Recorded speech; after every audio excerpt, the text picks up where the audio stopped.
Qué bonito es verlos así juntos, al hijo y a la madre, ella detrás y él delante, como tiene que ser, porque todo en la Virgen María está referido a Jesucristo. No se puede comprender a María sin él. Y este misterio precioso de la virginidad que hoy veneramos y contemplamos está referido también a él. La virginidad es algo grande. Se puede pensar de una manera reduccionista, pensar que la virginidad es solamente una cuestión corporal, y por supuesto que es una cuestión corporal, una integridad física en la Virgen María, pero que tiene detrás una profundidad inmensa en todo el ámbito de la fe. La virginidad significa una total dedicación a Dios. Y la Virgen María fue la primera que, inspirada por el Señor, tomó esa decisión de vida. En el Antiguo Testamento no se conocía la virginidad, se veía como una desgracia, como algo que no era deseable. Y es algo propio del Nuevo Testamento, donde la Virgen María, como digo, anticipa esa virginidad que después Jesús, el Verbo hecho carne, va a vivir en plenitud. Y él, Jesús, el Virgen, va a ser el que dé sentido a la virginidad de la Iglesia. La Virgen María, inspirada por el Espíritu Santo, hace ese propósito, esa decisión de permanecer virgen. Así lo escuchamos en el momento de la Anunciación. Yo no conozco varón. Ese no conozco no es algo solamente del presente en este momento, sino que es como decir yo no fumo, yo no bebo. Es algo que dura para siempre, es una determinación, de donde se ve que María ha optado, movida por Dios, por ese estado de vida, y precisamente por eso puede ser Madre de Dios. Si María no hubiera concebido virginalmente, lo que habría en ella sería un hombre, una criatura humana. Y por eso en la concepción virginal es el Espíritu Santo, ¿no?, quien forma esa humanidad a la que se une la persona del Verbo, Jesucristo. Y por eso María es Madre de Dios, porque existe esa unidad en esa humanidad que sale de sus entrañas purísimas, donde se ve cómo el Verbo, Jesucristo, es un regalo de Dios a la humanidad. La virginidad nos habla de esa primacía de la gracia de Dios.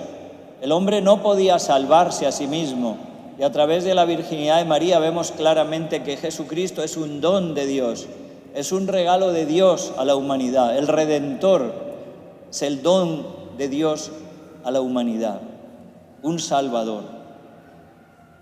Y nace de María siempre virgen. Evidentemente, María ha vivido plenamente la fe, en la caridad y en esa dedicación, en esa consagración completa a Dios. María pertenece a Dios, es de Dios. Y por eso lo que se ha realizado en ella es lo que la Iglesia desea ser. María es tipo y modelo de la Iglesia. La Iglesia vuelve sus ojos hacia ella. De alguna manera la Iglesia ha sido anticipada en María. Y en ella la Iglesia se contempla a sí misma, en su maternidad, porque sigue dando a luz hijos a través del bautismo por obra del Espíritu Santo, y también en su virginidad, porque la Iglesia, como esposa virgen, custodia de manera inalterada el depósito de la fe. Mantiene la promesa fiel hecha al esposo. Y así, para cada uno de nosotros, es también una llamada a la fidelidad. de una manera misteriosa vemos cómo se asocian la virginidad, el amor y la fecundidad.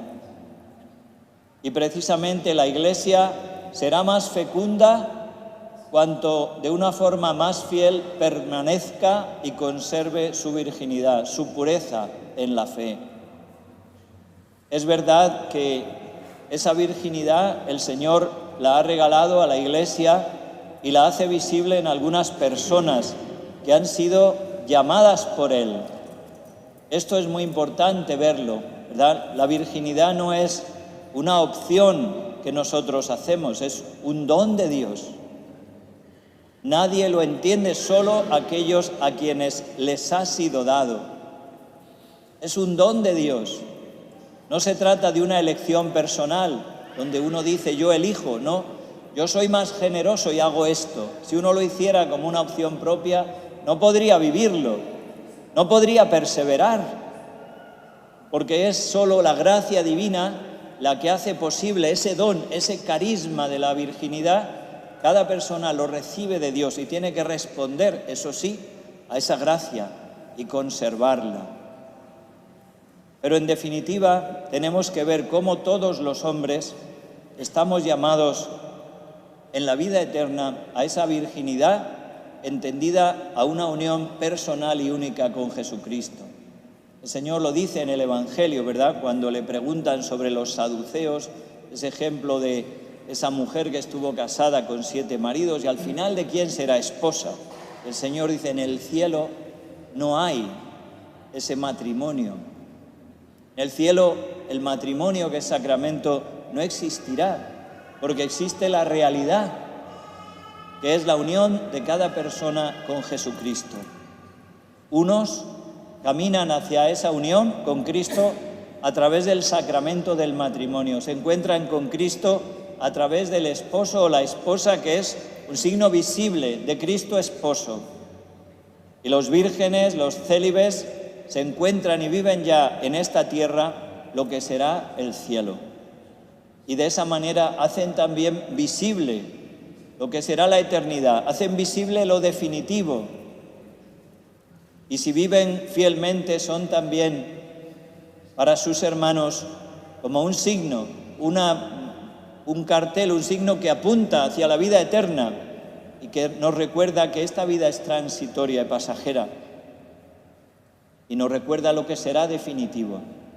Y hay que todos nosotros también, contemplando a la Virgen María, tenemos que sentirnos movidos a vivir esa fidelidad al Señor, como ella lo hizo.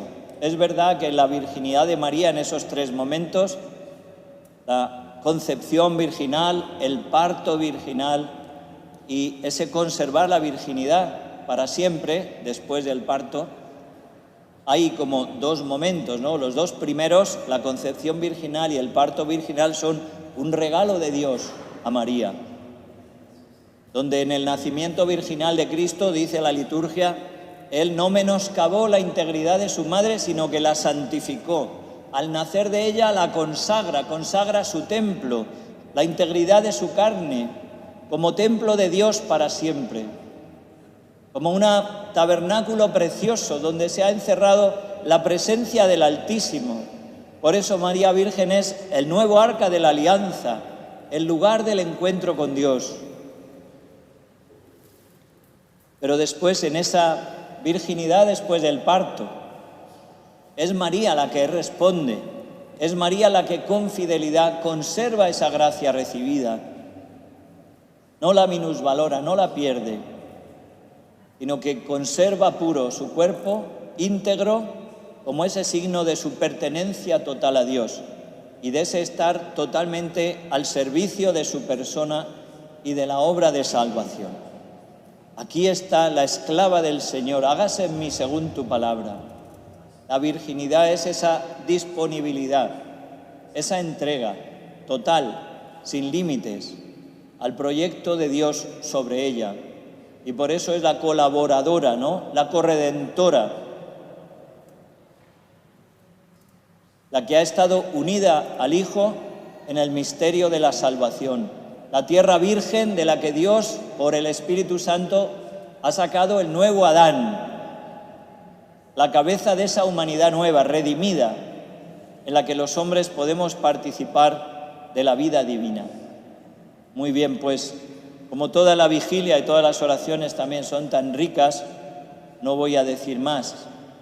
A lo largo de todas estas oraciones, dejemos que nuestro corazón se llene de gozo, de gratitud por el don inmenso que Dios ha hecho al entregarnos a su Madre, a entregarla como Madre nuestra, siempre Virgen, como Madre y modelo de la Iglesia, que aspira a ser como ella y que ve en ella, la Virgen María es la Iglesia ya realizada, la Iglesia inmaculada y sin mancha, como dice la carta a los Efesios, la Iglesia virgen que permanece fiel al esposo, la Iglesia glorificada, la Iglesia incorrupta.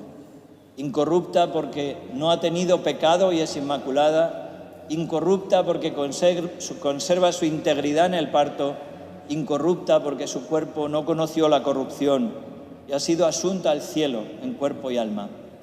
Pues nada más, que aquí delante de Jesús le agradezcamos por el don de su Madre y le pidamos a ella que sea nuestro camino hacia su Hijo, que si la virginidad nos habla de fidelidad, que cada uno de nosotros seamos fieles a la vocación que el Señor nos ha dado y sepamos decir como ella, aquí está la esclava del Señor, que cada uno de nosotros sepa vivir su misión y su propia vocación con fidelidad y con amor como la Virgen Santísima. Que así sea.